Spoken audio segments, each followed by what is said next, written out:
안녕하세요. 오늘도 사연 살롱을 찾아주셔서 감사합니다. 저는 9살 딸아이를 둔 초등학교 교사입니다. 참, 이곳에 사연을 쓰기까지 얼마나 많은 고민을 했는지 모르겠어요. 제 속사정을 알고 있는 주변 지인들은 아마도 제가 이런 곳에 사연을 쓸까 고민을 했다는 사실을 상상도 못했을 것 같아요. 그만큼 남편과 시댁에 관련해서 표면적으로는 트러블이 별로 없었거든요. 남편에게는 형제가 위로 4살 많은 형 한 분밖에 없어서 남들이 흔히 겪는 시누이 문제도 없었고, 시부모님께서도 저를 워낙 딸처럼 예뻐하고 잘해주셨기 때문이었어요. 딱히 대단하게 잘해드리는 것도 없고 적당히 할 도리만 지켜서 하는데도 시부모님께서 저를 예뻐하신 데는 나름의 배경이 또 있는데요. 아주버님께서는 저희와 반년 정도 차이를 두고 먼저 결혼을 하셨어요. 꽤 오랜 시간 연애하고 결혼해서 평탄했던 저희와는 달리 아주버님과 형님은 시작부터 삐그덕댔어요. 형님 성격이 워낙 불같고 어디로 튈질 모르는 자유로운 성향이라 어머님 아버님이 마음에 들어하지 않으셨고, 그래서인지 저희에게 이목이 집중되지 않았어요. 시부모님께서 마냥 편하게 해주시는 분들은 아니었고, 연애할 때 시부모님께서 까탈스러운 면이 있다는 걸 알고 결혼을 조금 고민한 적도 있었지만, 막상 결혼을 하고 나니 저에게 한없이 상냥하게 대해주셔서 그게 조금 의문이었거든요. 그게 형님 덕분이었다는 사실은 조금 뒤늦게 알게 됐어요. 두 분께서 연애 시절부터 꽤 불같은 연애를 했다는 건 알고 있었지만 가까이서 지켜보니 꽤나 심각하더라고요. TV 프로그램에 나오는 자주 싸우고 헤어졌다가 다시 만나고 하는 커플들 보신 적 있으시죠? 제 주변에는 워낙 안정적으로 오래 연애하는 친구들만 있었다 보니 그런 건 지어낸 이야기거나 주변에서 볼 수 없는 먼 이야기인 줄로만 알았는데 아주버님네가 딱 그런 부부더라고요. 사실 말로만 들을 때는 그렇게 심각한 줄 몰랐어요. 하지만 어느 명절에 식구들이 다 같이 모인 자리에서 대판 싸움이 난 적이 있었어요. 사연은 아주버님께서 형님과 시부모님을 먼저 내려주고 주차를 하는 과정에서 착석이 조금 늦어주셨는데 그 바람에 형님 혼자 딸 밥을 먹이고 케어했다는 게 이유였어요. 안 그래도 편치 않은 시댁 식구들 사이에서 애 밥도 먹이고 본인 식사도 챙긴다는 게 생각보다 얼마나 정신없는 일인지는 저도 잘 알았지만 늦게 오고 싶어서 온 것도 아닌데다 늦어진 만큼 다른 식구들 식사 속도에 맞춘다고 빠르게 식사하신 걸 뭐라고 하니 저도 조금 과하다는 생각이 들더라고요. 하지만 선천적으로 분노 조절이 잘 안 되시는 건지 누가 말릴 틈도 없이 싸움은 커졌고 저는 깜짝 놀라우는 시조카를 제 딸과 함께 데리고 나가 자리를 잠깐 피해 있는 수밖에 없었어요. 한번 그 모습을 관람하고 나니 시부모님께서 왜 그렇게 형님을 싫어라 하는지 알겠더라고요. 충분히 납득할 만한 이유로 싸웠다고 해도 그런 거친 방식으로 어른들 앞에서 싸운다는 건 몰상식한 짓이었어요. 그런데 심지어 화난 이유가 납득도 안 갈 정도로 사소한 일이다 보니 제가 시부모님이라도 제 자식이 저런 사람과 결혼했다면 너무 싫을 것 같더라고요. 그래서 시부모님의 심정이 100번 이해가 갔어요. 아주버님도 늘 안쓰럽다는 마음뿐이었고요. 시댁은 가족 분위기가 워낙 좋고 끈끈했기 때문에 형님만 좋은 분이 들어왔어도 참 좋았겠다는 생각이 늘 들었죠. 그러다 시조카가 6살쯤 되었을 때 돌연 아주버님의 이혼 소식이 들려왔어요. 이혼이요? 나도 아이 때문에 어떻게든 버텨보려고 했는데 도저히 안 되겠더라고. 지금까지 버텨온 것만 해도 스스로가 대단하다고 느껴질 정도니까. 네, 걱정이 많으시겠어요. 일단은 홀가분해. 다행히 아이를 맡아 키우겠다는 욕심은 크게 없어서 아이는 내가 키우게 됐는데 혼자서 잘 키울 수 있을지 그게 걱정이야. 가끔 곤란한 일 생기시면 맡아드릴게요. 저희 딸이랑도 워낙 둘이 잘 노니까 둘이 놀라고 하면 되죠. 그래주면 나야 고맙지. 평소에는 부모님한테 맡기라고 해. 참, 다들 반대할 때 결혼하지 않았어야 하는데 내 욕심대로 했다가 일이 이렇게 되네. 정말 다들 미안해. 아주버님은 저희에게 정말 진심이 느껴지는 사과를 하셨어요. 이혼이 아주버님의 뜻대로 되는 것도 아니고 그렇게 힘든 결혼 생활을 이어가느니 차라리 하루라도 빨리 이별해서 각자의 삶을 찾아가는 게 맞아 보였어요. 저희한테 미안해할 건 없다고 생각했죠. 하지만 확실히 이혼을 하고 나니 아이에게 엄마의 빈자리를 어떻게 채워줘야 할지 잘 모르시더군요. 평소에는 시부모님이 많이 돌봐주셨지만 가끔 학부모 모임 등에 가야 할 때마다 저한테 이상한 부탁을 하셨어요. 재수씨, 이번에 우리 윤정이네 유치원 학예 발표가 있는데 혹시 재수씨가 나랑 좀 같이 가줄 수 있어? 아무리 애기들 앞이라지만 거기 어른들도 많이 오니까.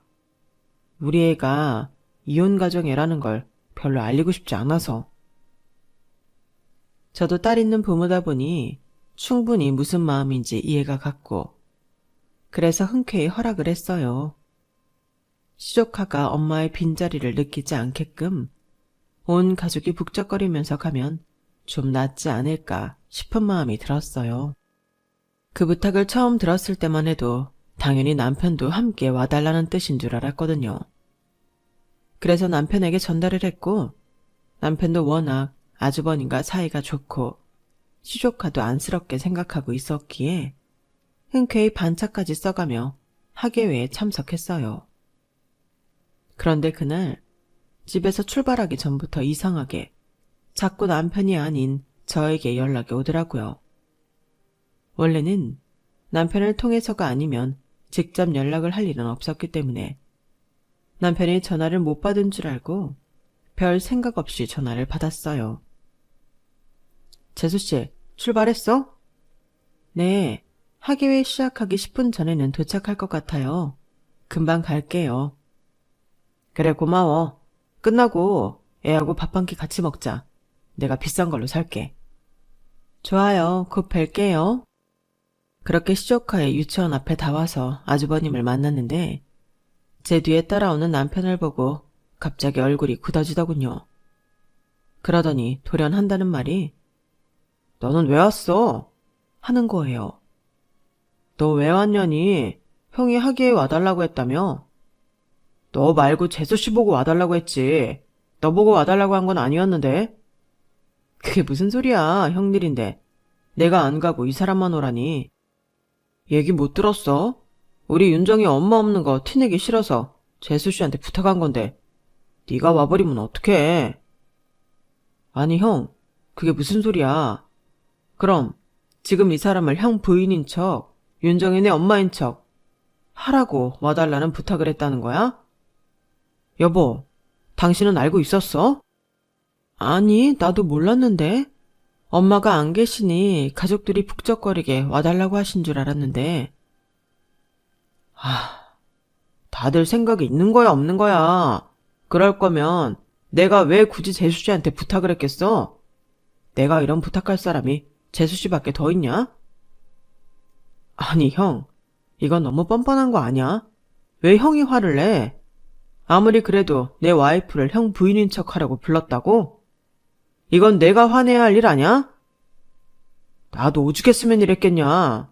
왜 내 마음은 아무도 몰라주는 건데? 아니, 그렇게까지 해서 뭐 어쩌겠다는 건데.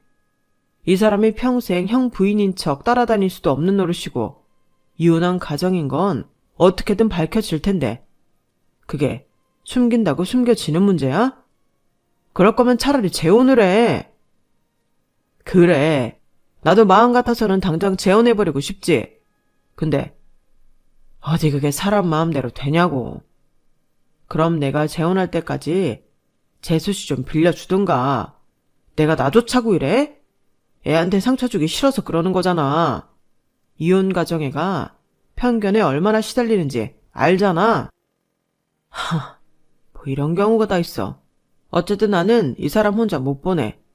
엄연히 내 아내인데 형이 그런 의도인 거 뻔히 알면서 어떻게 보내라는 거야. 애가 쓸쓸해할까봐 그런 거면 우리 둘 다 갈게. 근데 윤정이 엄마인 척 하게 할 거면 절대 못 보내. 말 같은 소리래. 그렇게 유치원 앞에서 대판 싸운 뒤 아주버님은 결국 혼자 들어가는 것보다는 낫다고 판단을 하셨는지 마지못해 남편까지 참관하는 걸로 결정을 내리셨어요. 저도 정말 그 상황이 믿기지 않아서 얼떨떨하고 황당하더라고요.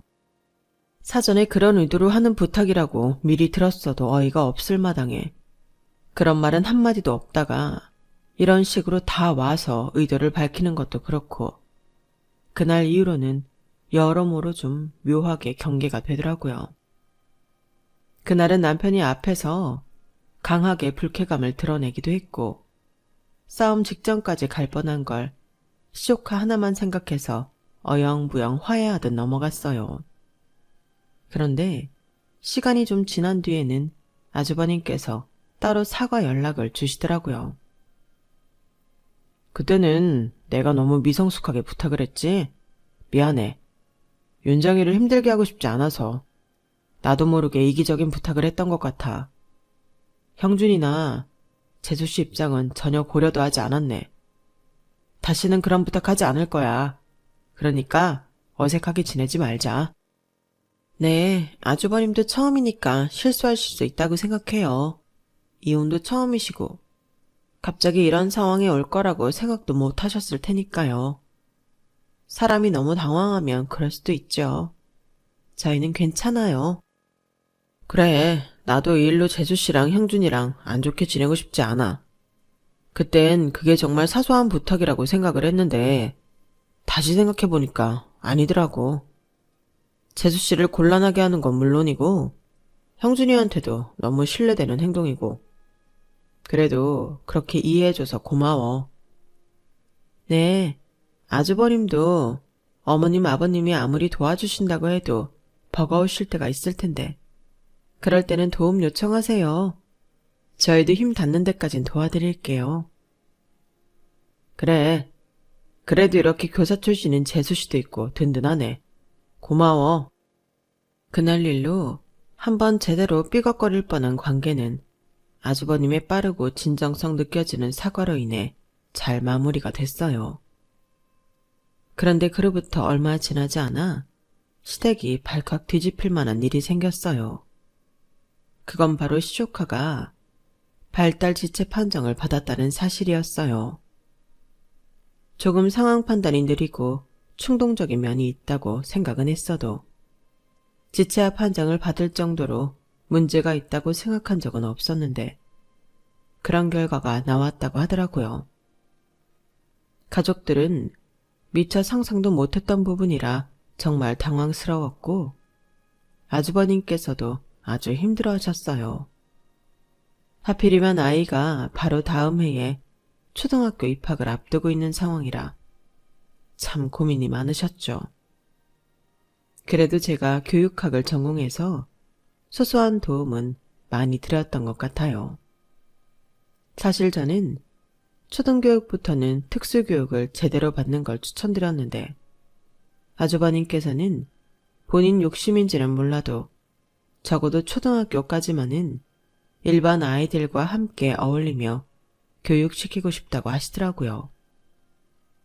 같은 자식둔 부모로서 그 마음 충분히 이해가 갔지만 종종 못된 아이들이 장애 아동 친구들을 괴롭히는 모습을 봐온 저로서는 마음이 편치만은 않았죠. 어쨌든 아주버님은 시조카를 일반 초등학교에 진학시키기로 결정하셨어요. 그때만 해도 시조카의 초등학교 입학은 조금 먼 이야기였기에 그렇게 크게 와닿지는 않았어요. 그런데 시조카가 유치원 졸업을 앞두고 있을 때쯤 아주버님께서 갑자기 저희 집 옆 동네로 이사를 오시더라고요. 여보, 아주버님 왜 이렇게 우리랑 가까운 곳으로 이사 오신 거래? 당신이 오라고 했어? 아니, 내가 그런 소리를 뭐하러 해. 그냥 여기가 부모님 집이랑 더 가깝고 우리랑도 자주 볼 수 있을 것 같아서 왔다는데? 시댁과 가까워지는 거야 시부모님께서 시조카를 봐주고 있으니 이해는 갔지만 우리랑 더 자주 볼 수 있을 것 같아서라는 이유가 내심 마음에 가시처럼 걸리더라고요.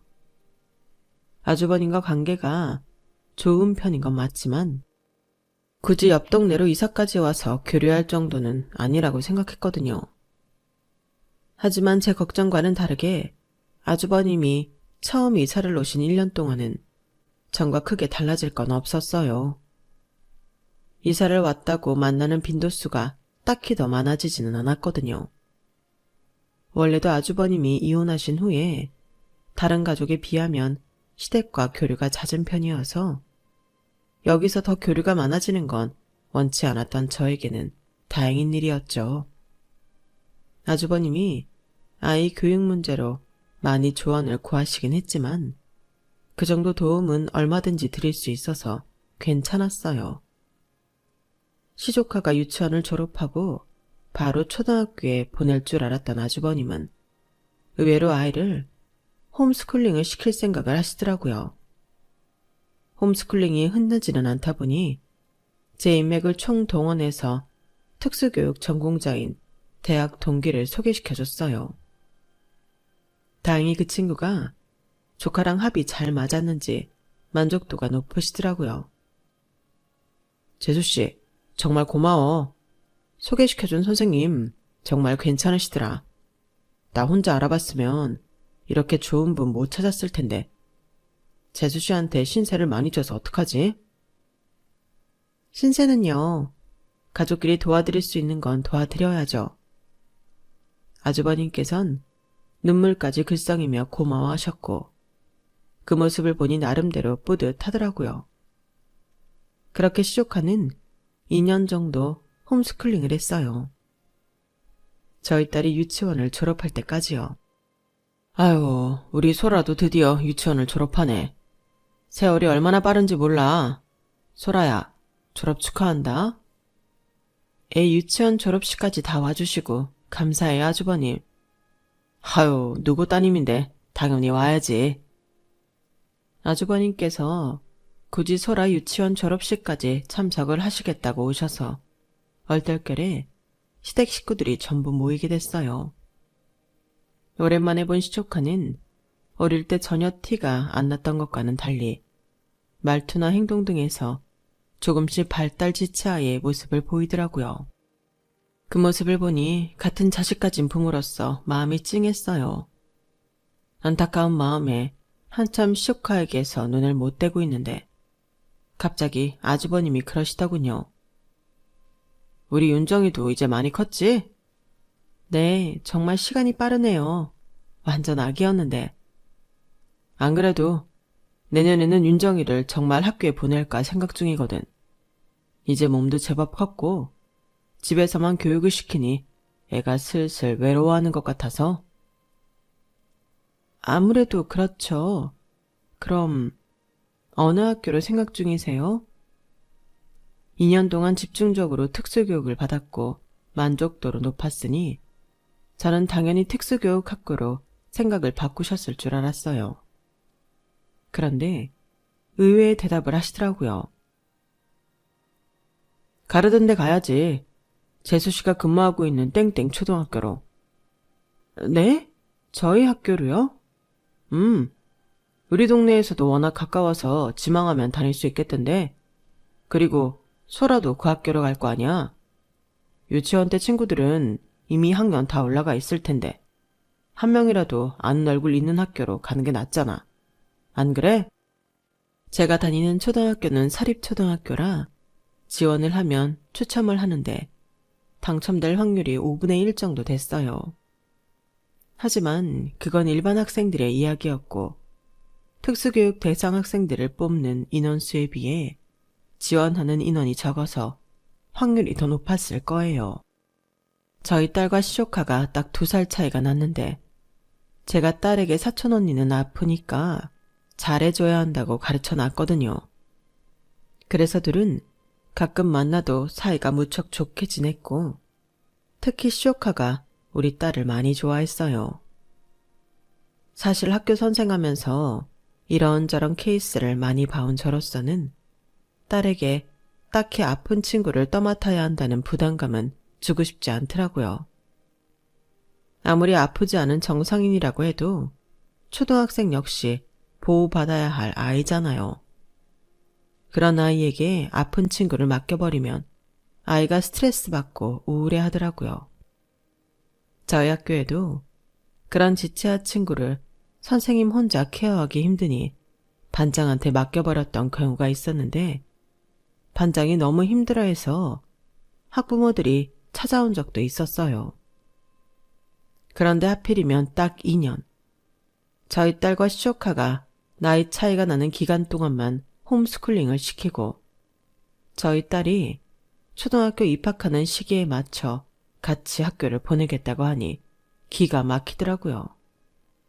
그래서 아이를 근처 공립초등학교에 보내야 하나 고민까지 했었어요. 사실 저는 제가 근무해서 그런 것도 있지만 제가 근무하는 학교가 워낙 교내 분위기가 괜찮은 편이라 이 학교에 아이를 다니게 하고 싶었거든요. 소위 말하는 껄렁한 아이들도 없었고 문제아라고 해봐야 다른 학교에 비하면 약한 수준이었어요. 그래서인지 학부모들에게 꽤 인기가 있는 학교였거든요. 몇 날 며칠을 골머리 썩혀가며 고민해봤지만 시조카와 같은 학교에 다니게 하고 싶지 않다는 이유만으로 제 딸이 더 좋은 학교를 다니지 못하는 건 그것대로 억울하더라고요. 남편과 약간 의논을 한 끝에 저희 딸은 원래 계획대로 제가 다니고 있는 초등학교로 오게 됐어요. 이러면 안 되지만 내심 시조카는 추첨해서 떨어졌으면 하는 마음이 생기더라고요. 하지만 그의 경쟁률이 2대1도 안 되더라고요. 그 바람에 시조카도 저희 학교에 다니게 됐어요. 작은 엄마다! 작은 엄마다! 쉿! 윤정아, 학교에서는 선생님이라고 불러야 돼. 알았지? 우와, 선생님? 작은 엄마 선생님? 막상 입학식 때 저를 가리키며 반갑게 손 흔드는 시조카를 보니 내심 미안한 마음이 들더라고요. 많은 아이들 사이에 있으니 더욱 튀어 보이는데 저조차도 없는 낯선 학교에 혼자 떨어져서 다녔을 걸 상상하면 아주버님 마음이 어땠을지 상상도 안 가더라고요. 윤정아, 혹시 학교 다니면서 무슨 일 생기면 꼭 작은 엄마한테 말해. 알았지? 작은 엄마가 선생님이니까. 윤정아, 대답해야지. 선생님이 물어보잖아. 네. 아유, 입학식 와보니까 애를 괜히 학교에 보냈나 싶네. 이렇게 많은 애들이랑 우리 딸이 적응할 수 있을지 걱정이야. 걱정하지 마세요. 저도 학교에 있으니까. 그러게. 재수씨 덕분에 우리 딸이 일반 학교도 다녀보네. 고마워. 아주버님께서는 그날 눈물을 글썽이며 제 손을 꽉 잡아주셨어요. 잠시 잊고 살긴 했지만 그제서야 아주버님께서 지독히도 안 맞던 전 아내와 헤어지고 돈도 벌면서 혼자서 이 아이를 키우는 게 얼마나 힘들었을까 생각이 들더군요. 어차피 저한테 따로 맡기는 것도 아니고 아무리 제가 이 학교 선생님이라도 가족관계로 얽힌 시조카나 딸은 저희 반 학생으로 배정될 수 없어서 너무 큰 부담감은 내려놓기로 했어요.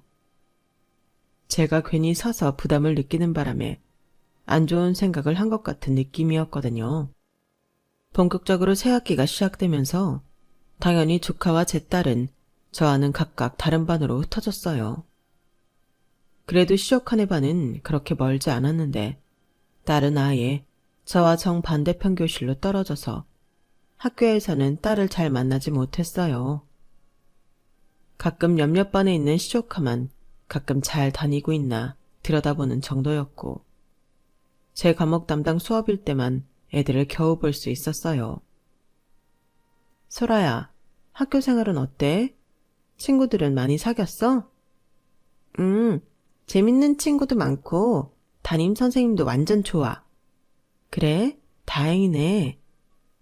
다행히 제가 신경 쓰지 못한 것에 비해 딸은 만족하면서 학교를 다니는 모양이었고 그 뒤로는 크게 신경을 안 썼어요. 안 물어봐도 잘 다니고 있겠거니 싶었고 학교에 바로 엄마가 있으니 무슨 일이 생기면 당장 와서 이야기하겠거니 아니라가 생각을 했던 것 같아요. 그런데 저도 모르는 새 아이가 조금씩 어두워지고 있더라고요. 부끄럽지만 그걸 먼저 눈치챈 건 남편이었어요. 여보, 요즘 소라가 좀 이상하지 않아? 예전에는 정말 깨발랄했었는데 초등학교 간 이후로 묘하게 어두워진 것 같아서 반에서 무슨 일 있는 거 아니야? 어? 그럴 리가 있나? 그런 일 있으면 나한테 먼저 얘기를 했겠지. 그럼 애가 갑자기 저렇게 바뀌어? 그 전까지는 저도 워낙에 정신이 없어서 눈치를 못 챘는데 남편 말을 듣고 나서 자세히 관찰해보니 살짝 안색도 낮아지고 늘 얼굴에 떠있던 즐거운 기색도 온데간데 없더군요. 아이가 좀 차분해졌다고만 생각했는데 나름대로 교육학까지 전공한 사람이 아이에게 나타난 미세한 변화를 먼저 눈치채지 못했다는 게 부끄러웠어요. 당신 말이 맞는 것 같네. 내가 소라랑 이야기를 해볼게. 제일 먼저 소라네 담임선생님께 물어봤지만 대답은 시원찮았어요. 저랑은 하필 또 그렇게 친분이 없던 선생님이라 그런지 쉽게 뭘 얘기해 주려고 하지도 않으시더라고요. 결국엔 딸한테 직접 묻는 것밖에 방법이 없었어요. 그런데 아무리 아이들 심리를 백날 공부했어도 정말 제 딸은 무슨 생각을 하는지 어떻게 해야 딸의 속마음을 끌어낼 수 있을지 아무것도 모르겠더라고요. 그나마 다행이었던 건 어릴 때부터 감정 표현을 잘 하게끔 교육을 시켜놨다는 거였어요. 몇 번 물어보니 걱정했던 것에 비해서는 쉽게 속 얘기를 털어놓더라고요. 사실은 큰아빠가 자꾸 윤정 언니 챙겨주라고 하셔서 반에 친구가 많이 없어졌어. 뭐라고? 그게 무슨 소리야? 다른 친구들이랑 놀고 싶어도 큰아빠랑 할머니 할아버지가 윤정이도 데리고 가라고 하고 근데 다른 친구들은 언니를 별로 안 좋아해서 내가 자꾸 윤정 언니도 껴달라고 하니까 이제 나한테도 놀자고 안 하는 것 같아. 우려했던 일이긴 했지만 막상 현실로 닥쳐오니 정말 경악스럽더라고요. 게다가 아주버님께서 저한테는 의외로 전혀 푸시를 안 하셨거든요. 그런데 저도 모르는 새 뒤에서 시부모님까지 합세해 애한테 그런 강요를 하고 있었다고 생각하니 끔찍했어요. 저희 딸이 느끼고 있었을 부담감이 정말 컸겠다 싶었어요. 어른도 지체아동을 맡으면 부담되고 힘든데 그걸 저희 아이에게 기댔으니 아이가 그동안 얼마나 혼란스럽고 힘들었을지 안쓰럽고 미안했어요. 그래서 당장 아주버님께 전화를 했죠. 아주버님, 소라한테 윤정이 좀 데리고 다니라고 시키셨다면서요? 어? 시키긴 뭘 시켜. 사이좋게 지내라고 한 거지. 소라랑 윤정이는 엄연히 반도 다르고 사귀는 친구도 다른데 소라한테 윤정이를 챙기라고 하면 어떡해요? 꼭 같이 반이어야만 친군가. 그 나이 땐 다 같이 어울려서 같이 좀 놀 수도 있지. 왜 그렇게 예민하게 반응해, 재수씨? 내가 내 딸이랑 좀 놀아달라고 한 게 그렇게 큰 죄야? 그것도 어느 정도 적당히 하셔야죠. 소라도 애예요. 윤정이 챙길 만큼 성숙하지도 않고 어른도 아니라고요. 앞으로는 저희 딸한테 이런 무리한 요구 안 해주셨으면 좋겠어요. 와, 재수씨. 그렇게 안 봤는데 정말 냉정하다. 그럼 우리 딸은 혼자 있으면 아무도 안 다가오는데 이대로 살라고? 내 딸이 학교폭력 당하고 우울증에 빠져야만 그때 챙겨줄 거야? 무슨 선생님이라는 사람이 이래. 아무리 장애하라지만 그래도 본인 조카면 좀 애틋한 마음이 있을 줄 알았는데 참 너무하네, 재수씨. 말씀을 그렇게 극단적으로 하실 것까지 있어요? 저도 나름대로 염려반이라 윤정의 애들이랑 잘 지내고 있는지 오며 가며 살피고 있었어요. 사실요, 저는 저희 반 애들 챙기기도 골머리가 아파요. 그래도 아주버님 생각해서 윤정이 살뜰히 챙기고 있었다고요. 그런데 어떻게 저희 애한테까지 그런 걸 강요하세요? 그런 건 어른인 저한테 하셨어야죠. 아니, 어린이 챙기는 거랑 같은 애가 챙겨주는 거랑은 또 다르잖아, 재수씨. 안 그래? 챙겨주는 어른이 있는 거랑 같이 놀아주는 친구는 따로라고. 그럼 적어도 같은 반 친구한테 부탁하셨어야죠. 애가 아직 어리다고요. 왜 반도 먼 제 딸한테 부탁하시냐고요. 재수씨, 적당히 해. 이거 교사로서 완전히 부적절한 발언 아니야? 아무리 자기 딸이 더 소중해도 그렇지 어떻게 이렇게까지 해? 정말 실망이다. 아주버님과 한판하고 다시는 제 딸에게 그런 강요를 하지 않기로 약속까지 단단하게 받아냈지만 마음이 정말 안 좋았어요. 아주버님 마음 이해하죠. 그런데 제 딸이 고학년이면 자신이 좀 더 상황 판단도 하고 할 텐데 이 아이도 학교가 처음이잖아요. 자신도 적응을 해야 하고 할 텐데 그런 압박을 일부러 주기는 싫었죠. 남편 역시 신경이 쓰였는지 제 속도 모르고 끼어들더라고요. 여보, 아무리 그래도 우리 형 불쌍한 사람인데 그렇게까지 몰아세우지 말지. 됐어. 그럼 나도 선생이기 전에 엄마인데 내 딸 스트레스 받고 우울해하는 걸 내버려둬? 선생을 그만두는 한이 있더라도 내 딸은 보호해야지. 그건 그렇지만 형도 비슷한 마음이었을 거야.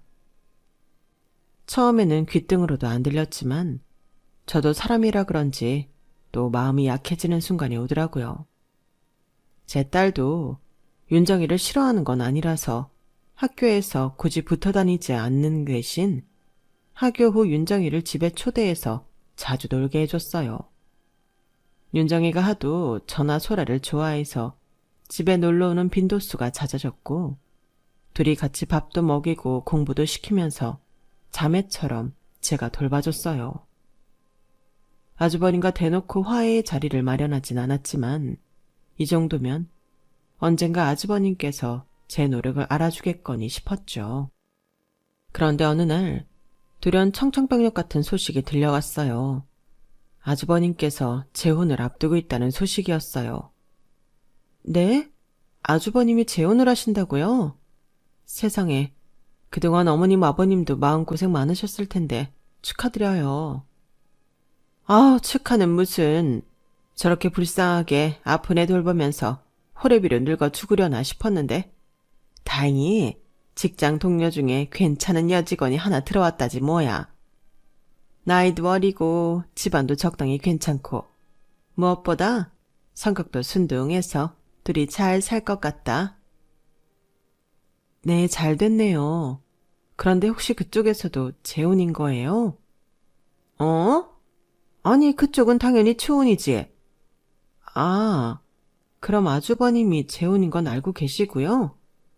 얘가 무슨 소리를 하는 거니? 지금 그걸 알면 시집을 안 오겠지. 그래서 말인데 어머님께서 갑자기 할 말이 있다는 듯 쭈뼛대시더라고요. 그러더니 하신다는 말씀이 정말 뒤로 넘어가겠더군요. 안 그래도 너한테 부탁 좀 하려고 했거든. 그 참한 처자가 재혼에 아픈 애까지 딸렸다는 걸 알면 결혼을 하겠나 싶어서. 우리 큰아들 결혼하고 3년 정도 지날 때까지만 윤정이 니네가 맡아줄 수 없겠니? 뭐라고요? 그게 무슨 말씀이세요? 애까지 숨기겠다는 말씀이세요, 어머님? 그거 사기 결혼이에요. 사기건 뭐건 뭐가 그리 중요해. 너도 자식 낳아봤으니 내 마음 알 것 아니냐. 그럼 우리 집 장남을 저렇게 불쌍하게 평생 아픈 애 혼자 돌보면서 쓸쓸히 늙어 죽으라는 거야? 어떻게든 나도 내 자식 살려야 할 거 아니야. 딱 3년이면 된다. 3년만 니네 호적에 올려줬으면 해. 어머님, 이건 너무 말도 안 되는 부탁이세요. 그 회사 사람들은 모르나요? 그럼 그 3년 동안 윤정이랑 소라를 자매처럼 키우라는 말씀이잖아요. 저희도 힘들어서 못하고 소라도 힘들어서 못해요. 무엇보다도 저희 가족한테는 그럴 책임이 없어요. 애 아빠도 싫어할 거고요. 무슨 소리니? 작은 애는 이미 동의했다. 너만 그렇게 동의하면 된다고. 뭐라고요? 그래, 너만 지금 결정 내려주면 바로 호적에 올릴 수 있다고. 3년 만에 키우는 김에 같이 키우면서 숨겨달라는데 그게 그렇게 어려워? 네, 어려워요, 어머님. 막말로 두 분 사이에 아이라도 생기면요. 3년 뒤에 윤정이 다시 데려간다는 보장이 있어요? 평생 저희 집에 떠맡기고 아주버님만 새 출발하실지 누가 알아요? 아, 제발 좀. 힘들면 내가 도와줄 테니까 징징대지 말고 그렇게 좀 하자. 우리 집 장남이 새 인생 살겠다는데 앞길 막는 일은 없어야 하지 않겠니? 뻔뻔함의 끝에 말문이 턱 막히더군요. 그동안 아주버님이 해온 몰상식한 행동들도 다 아픈 아이 둔 아빠니까 그럴 수 있다며 참아왔는데 어머님까지 이러시니 정말 참을 수가 없었어요. 우선은 남편에게 먼저 따져 물었어요. 남편이 이 멍청한 제안에 동의했다는 사실이 너무 배신감 들고 충격이었거든요. 그런데 남편은 듣도 보도 못했다는 얼굴을 하더군요. 무슨 소리야? 윤정이를 우리 호적에 올린다고? 그게 무슨 말 같지도 않은. 남편의 반응을 보아하니 어머님께서 저를 먼저 동의를 구한 후 남편을 설득하는 게 빠르다고 판단하셨던 모양이었어요. 남편이 정말 동의를 했다면 남편과의 관계까지 다시 생각해 볼 뻔했는데 그건 아니라서 다행이었죠. 그런데 그 다음부터 정말로 전쟁 아닌 전쟁이 시작됐어요. 윤쟁이가 저희 집에 자주 놀러오는 걸 빌미로 아주버님과 어머님 아버님께서 윤정이를 저희 집에 방치하기 시작했거든요. 매번 전화해서 이제 데리고 가시라고 해도 나중에는 급기야 제 전화까지 안 받더라고요. 남편도 남편대로 당황스러우니 시댁 식구들과 싸우기 시작했지만 시댁에서는 콧방귀도 안 꼈어요. 그리고는 몰상식한 행동을 서슴지 않더군요. 그중 가장 기억에 남는 건 퇴근하고 돌아오니 집 앞에 큰 택배 박스가 여러 개 쌓여 있더라고요. 뜯어보니 윤정이가 입던 옷들과 책 등등 아이가 쓰던 물건들이었어요. 화가 나서 시댁에 전화하니 아주버님이 무사히 결혼을 하려면 집에 애가 있는 흔적을 남기면 안 된다는 말씀만 하셨고 아주버님 댁에 있던 애 물건들을 싹 다 저희 집에 배송시켜 놨더군요. 결혼만 하면 나중에 꼭 보답할 테니까 협조 좀 해라. 상대를 속이고 아들을 결혼시키려는 것부터가 제정신이 아닌 발상인데 갈수록 비상식적인 일들을 하시니 저도 정말 머리 끝까지 화가 나더군요. 딸 키우는 입장으로서 누군지는 몰라도 어느 집 귀한 딸을 이런 끔찍한 집안에 시집오게 내버려둘 순 없겠더라고요. 그동안 아주버님과 윤정이가 불쌍하다고만 생각해서 나름대로 최선을 다해 잘해줬는데 그 마음이 온통 짓밟힌 느낌이었어요. 그래서 여러 사람 살릴 겸 제대로 된 복수를 시작해야겠다고 생각이 들었죠. 어머님, 생각해보니 어머님 말씀이 맞는 것 같아요. 아주버님 그동안 힘들게 결혼 생활하셨는데 이제 좋은 배우자 만나셔야죠. 어머님 말씀대로 할게요. 어머나 정말이니? 그래, 너도 자식 가진 부모니까 내 마음은 금방 이해할 거라고는 생각했다. 그런데요, 아주버님 만나신다는 여자분은 정말로 괜찮은 분 맞으세요? 전에 형님이 워낙 드셌다 보니 걱정이 돼서 같은 여자로서 한번 만나보고 싶은데. 그래? 하긴 네가 선생이니 심리학도 공부했을 거고 사람 보는 눈이 좀 있기는 하겠다. 안 그래도 상견례 날짜가 잡혔거든. 우리끼리만 가려고 했는데 그때 너네도 올래? 어머, 그럼요. 당연히 가야죠. 그래. 애들은 어디 맡기고 둘이 와서 한번 인상이나 어떤지 봐봐. 우리는 일단 엄청 마음에 들거든. 근데 니네가 보는 건 또 다를 수도 있으니까. 나는 전에 걔처럼 드세거나 여우 같은 애는 딱 칠색이다. 그런지 아닌지만 좀 봐줘. 네, 그럴게요, 어머님. 생각보다 아주버님의 새 출발은 속전속결로 진행되었는지 제가 어머님께 화해를 신청한 날로부터 2주 뒤가 상견례 날짜더라고요. 그동안 저는 복수에 필요한 것들을 준비했어요. 우선은 저희 집 가족관계 증명서를 뗐고 윤정이의 입학 때문에 아주버님과 주고받은 메신저 문자 내용과 전화 녹음본도 모아뒀어요. 무엇보다 결정적인 건 어머님과의 통화 내역이었죠. 아주버님의 새 출발을 위해 아이를 맡아달라는 내용이 담겨 있었거든요. 그렇게 상견례 날이 다가왔어요. 아이들은 두고 와달라던 어머님의 말씀과는 달리 저는 두 아이를 모두 예쁘게 꾸미고 데려갔어요. 아니나 다를까 아주버님과 시부모님이 당황한 얼굴을 하더라고요. 그래서 아무 말 없이 싱긋 웃어드렸어요. 상견례 자리가 시작됐고 양가 측의 훈훈한 이야기가 오가는 중에 이야기가 길어지니 윤정이가 슬슬 지루하고 불편한 기색을 드러내기 시작했어요. 윤정아, 왜? 화장실 가고 싶어. 그래? 그럼 아빠한테 데리고 가달라고 할까? 네, 아빠! 윤정이가 아주버님한테 쪼르르 달려가 안기더군요. 그 모습을 본 상대편 가족에 순간 찬물을 끼얹은 듯 냉기가 돌았어요. 아빠? 어머, 보시다시피 우리 손녀가 지체장애가 좀 있어서요. 가끔 우리 큰아들더러 아빠라고 할 때가 있네요. 아, 저희가 오해를 했네요. 죄송합니다. 요새 하도 이상한 집이 많아서. 불안한 눈빛으로 아주버님과 아이를 번갈아 보는 여자 쪽 부모님을 보니 마음이 아프더라고요. 제가 딸가진 부모라 그런지는 몰라도 더 이입이 되더라고요. 그래서 바로 끼어들었어요. 진짜 이상한 집 많죠. 조심하셔야 해요. 본인 인생 새로 살자고 자기 자식 모르는 척하는 부모도 세상에는 있으니까요. 네? 그게 무슨 말씀이세요? 보시면 모르겠어요. 딸은 원래 아빠 닮는다는데 아주 쏙 빼다 닮았잖아요. 그럼 지금 이 아이가 이 사람 딸이라는 거예요? 표정 보니까 정말 모르셨나 보네. 어느 정도 눈치는 채고 감수하시는 건 줄 알았는데 아예 모르셨나 봐요. 능청스럽게 연기를 하니 사색이 된 시부모님과 아주버님이 저를 향해 무서운 표정을 지으셨어요. 재수씨, 지금 뭐 하는 거야? 너는 왜 대낮부터 헛소리니? 네 딸이잖아. 어? 사돈어른 오해하시게 지금 뭐 하는 짓이야? 오해인지 아닌지 판단은 저분들이 하셔야죠. 윤정아, 내가 누구야? 작은 엄마. 그치, 엄마 아니고 작은 엄마지? 봤죠? 이래도 증거가 더 필요하세요?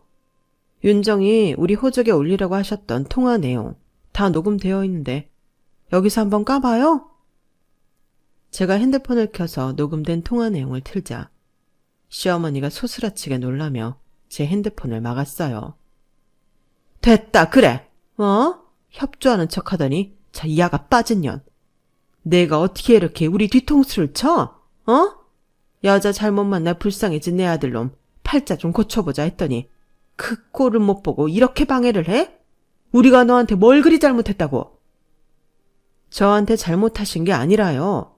잘못하실 뻔 하신 거죠. 애한테도 못할 하실 뻔 한 거고요. 뭐야? 굳이 이런 식으로 여러 사람 인생 망치지 않아도 아주버님이 행복해질 방법은 많잖아요. 아주버님 하나 행복해지자고 몇 명을 불행하게 하실 셈이세요? 그렇게 하면 아주버님이 행복해질 수 있을 것 같으세요? 시어머님께서는 뒷목을 잡고 쓰러지셨고 상대쪽 부모님께서는 화가 나셔서 벌떡 일어나셨어요. 아니, 지금 초혼이 아니라는 것만 해도 기가 막힌데 아픈 딸을 버리고 우리 딸이랑 아무 일도 없었던 척 결혼하려 했다는 거야? 뭐 이런 인간이 다 있어. 자, 장인어른 잠시만요. 제가 다 설명할게요. 설명은 무슨 설명? 아무 말도 듣기 싫으니 우리 가족 앞에 꼴도 보이지 말게. 인격적으로 대해주는 건 지금이 마지막이야. 다시 우리 눈에 띄면 자네는 정말로 죽을 줄 알아. 알겠나? 예비장인께서 불같이 화를 내시고는 예비 장모와 딸을 데리고 나가버리셨어요. 그러게, 왜 그렇게 무리한 요구를 해? 처음부터 속이지 않고도 형을 선택해줄 사람을 만나.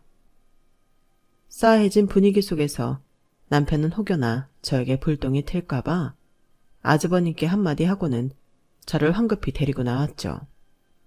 집에 도착한 뒤늦게 정신을 차린 시어머니께서 제게 전화로 폭언을 쏟아부었지만 남편이 중간에서 잘 막아줬어요. 당분간은 시댁에 얼씬도 하지 말라는 말에 오히려 좋더군요. 그동안 제게 좋게 대해주셨기에 그런 분들일 줄은 꿈에도 상상 못했는데 본인 자식 인생이 걸리니 어쩜 저렇게 양심이 없으신지 정말 놀라울 지경이더라고요. 지금은 시댁과는 거의 연을 끊다시피 했는데 덕분에 시조카를 더 신경 쓸 필요도 없어져서 차라리 편하네요. 하지만 윤정이는 아직 보고 싶습니다. 아이는 잘못이 없지만 괜히 교류했다가 시댁과 다시 엮이기는 싫어요. 그로부터 한참 뒤 여자 쪽 가족에서 어떻게 알고는 따로 연락이 왔어요. 딸 인생을 구해줬다면서 사례금 300만 원까지 안겨주시더군요. 집안이 여유가 있는 집이라더니 정말이 모양이었어요. 그러려고 한 일이 아니라서 한사코 거부했지만 그래도 딸 인생을 구해준 값이라 하면서 싸게 친 거라며 기어이 돈을 보내주시더군요. 처음에는 얼떨떨했지만 그냥 기분 좋게 받기로 생각하고 남편과 딸과 함께 갈 가족 여행을 예약했네요. 하긴 저만 해도 제 딸 인생에 골로 갈 뻔한 걸 구해줬다면 300만 원이 아까웠을까 싶더라고요. 내일 가족 여행을 가면 시댁과 함께 갔기에 저희 가족끼리는 가는 여행은 처음이라 설레래요. 애초에 시부모님께서 과한 욕심만 안 부리셨다면 이런 일도 생기지 않았을 텐데 늘 자식이 얽히면 과한 욕심을 부리는 부모 때문에 평화로웠던 가정마저 깨지는 것 같아요. 저도 제 딸 열심히 똑바로 잘 키워보겠습니다. 좋은 심성을 가진 아이로요. 제 이야기는 여기까지예요. 들어주셔서 고맙습니다. 항상 건강하시고 행복하세요. 여러분, 사연 댓글에 응원과 현명한 조언 부탁드려요. 좋아요와 구독은 저에게 큰 힘이 됩니다. 오늘도 좋은 일 가득하세요.